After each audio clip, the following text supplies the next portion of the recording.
آئیے میں نے خطبہ مسنونہ کے بعد ایک قرآن کی آیت اور چند حدیث قدسی اور چند احادیث مصطفیٰ تلاوت فرمائی۔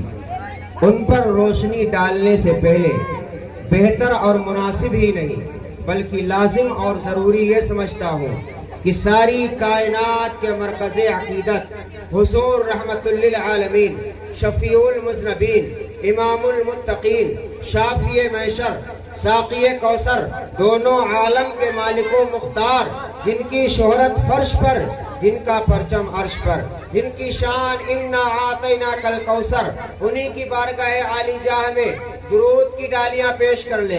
اس رسول کی بارگاہ میں درود پڑھ لیں جس کے ہاتھ کو امام احمد رضا خان نے دیکھا تو قلم سے کہا لکھ، ہاتھ جس سمت اٹھا غنی کر دیا، موج بحر سماحت پہ لاکھوں سلام۔ اس رسول قرشی پر درود کی ڈالیاں پیش کر لیں جس کی ہونٹوں کو بریلی کے تاجدار نے دیکھا تو قلم سے کہا لکھ، پتلی پتلی گلے قدس کی پتیاں، ان لبوں کی نزاکت پہ لاکھوں سلام۔ اس رسول وقار پر درود کی ڈالیاں پیش کر لے جن کی زبان کو امام عشق و محبت نے دیکھا تو قلم سے کہا لکھ، وہ زبان جس کو سب کن کی کنجی کہے، اس کی نافذ حکومت پہ لاکھوں سلام۔ اس رسول ہاشمی پر درود کی ڈالیاں پیش کر لے جس کے شکم ناز کو امام عشق و محبت نے دیکھا تو قلم سے کہا لکھ، کل جہاں ملک اور جو کی روٹی غذا، اس شکم کی قناعت پہ لاکھوں سلام۔ اس رسول باوقار کی بارگاہ میں درود پڑھ لیں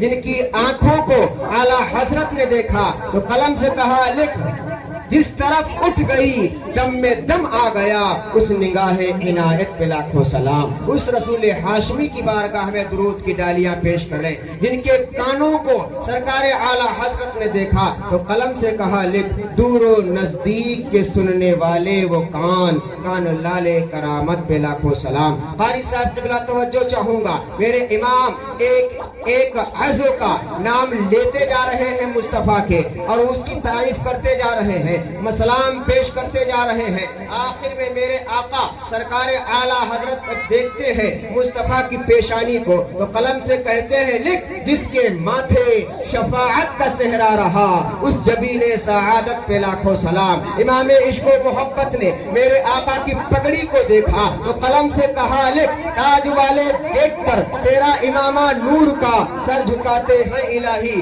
بول بالا نور کا۔ اور جب شیخ سادی سیرازی نے دیکھا مصطفیٰ کی سراپا نور کو، سراپا بدن کو تو قلم سے کہا لکھ، بلغ العلا بکمالہ، کشفت دجا بجمالہ، حسنت جمی و خصالہ، صلو علیہ وآلہ۔ پڑھیے درود شریف ایک زبان ہو کر کے، اللہم صلی علی سیدنا شفیعنا مولانا سیدنا مولانا محمد معدن الجود والکرم، منبع العلم والحلم والحکم، وعلى آلہ واصحابہ بارک وسلم، صلاۃ و سلام علیک یا رسول اللہ صلی اللہ تعالی علیہ وسلم۔ عزیزان گرامی، آج 12 ربیع النور کی تاریخ گزری اور جس شب میں ہم اور آپ بیٹھے ہوئے ہیں یہ ربیع الاول کی 13 تاریخ ہے۔ آج پورے 1500 سال پور ہو کر کے پہلا دن 1501 سال کا پہلا دن ہے یہ ولادت رسول کا۔ جو صبح گزری اس صبح کو 1500 سال ہمارے اور آپ کے آقا احمد مجتبیٰ صلی اللہ تعالی علیہ وسلم کی پیدائش کو ہو گئے۔ آج کا دور ہو یا آج سے 100 سال پہلے لے لیجئے، 200 سال پہلے، 300 سال پہلے، تو جس طرح سے آج اکثر معاملات میں لوگ اختلاف کرتے ہیں، اعتراض کرتے ہیں، ایسے ہی پہلے بھی لوگ اعتراض کرتے تھے۔ جب میرے آقا کریم علیہ الصلوۃ والسلام پیدا ہوئے، پیدا ہونے کے بعد جب اعلان نبوت فرمایا، اعلان نبوت فرمانے کے بعد آپ کے عرب میں 2 قبیلے ہو گئے، 2 گروہ ہو گئے۔ ایک گروہ نے کہا کہ یہ کہتے ہیں کہ ہم اللہ کی طرف سے آئے ہیں، یعنی اللہ کے رسول ہیں، مگر ہم ان کو نہیں مانتے۔ یہ رسول کی ظاہری زندگی کا معاملہ۔ کیا کہا؟ لستا مرسلا، ہم انہیں رسول نہیں مانتے ہیں۔ کیوں نہیں مانتے؟ جس طرح سے ہم اپنی ماں کے پیٹ سے پیدا ہوئے، اسی طرح سے محمد اپنی ماں آمنہ کے پیٹ سے پیدا ہوئے۔ جس طرح سے ہم کھاتے ہیں اس طرح سے یہ کھاتے ہیں، جس طرح سے ہم بات کرتے ہیں اس طرح سے یہ بات کرتے ہیں۔ لستا مرسلا، ہم انہیں رسول نہیں مانتے۔ دوسرے گروہ نے کہا یہ تو ہم مانتے ہیں کہ یہ رسول ہیں، لیکن انہیں ہم نور نہیں مانتے۔ کیا کہا؟ نور نہیں مانتے ہیں، خالص بشر مانتے ہیں اپنی طرح سے۔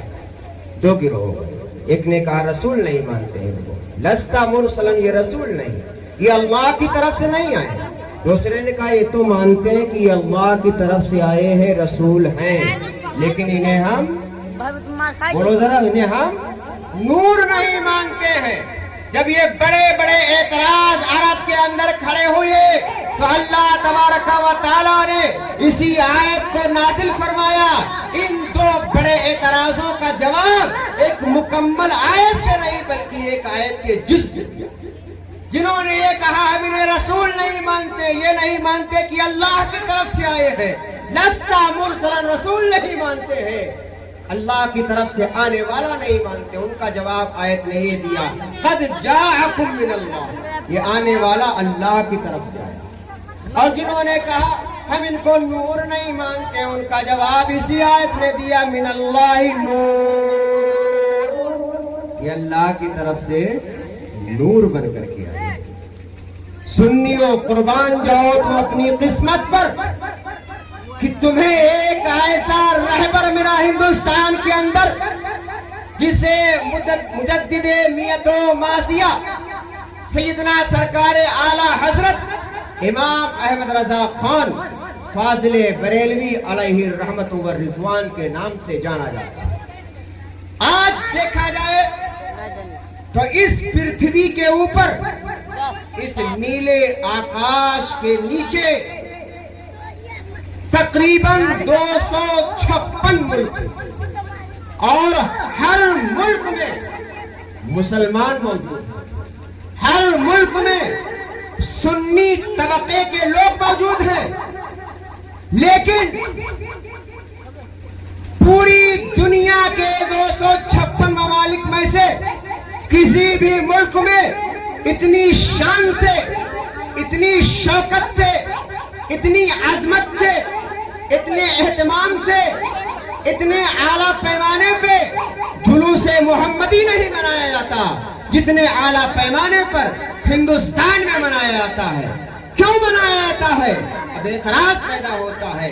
اس اعتراض کا جواب یہ ہے کہ جیسا مجدد، جیسا عاشق رسول، جیسا محب رسول، جیسا رسول پر فدا ہونے والا، جیسا رسول سے عشق کرنے والا ہندوستان کے بریلی کی سرزمین پہ امام احمد رضا ملا، ایسا لیڈر، ایسا رہنما، ایسا پیشوا، ایسا عالم، ایسا فقیر، ایسا مجدد، ایسا مفسر، ایسا محدث کسی بھی ملک کو حاصل نہیں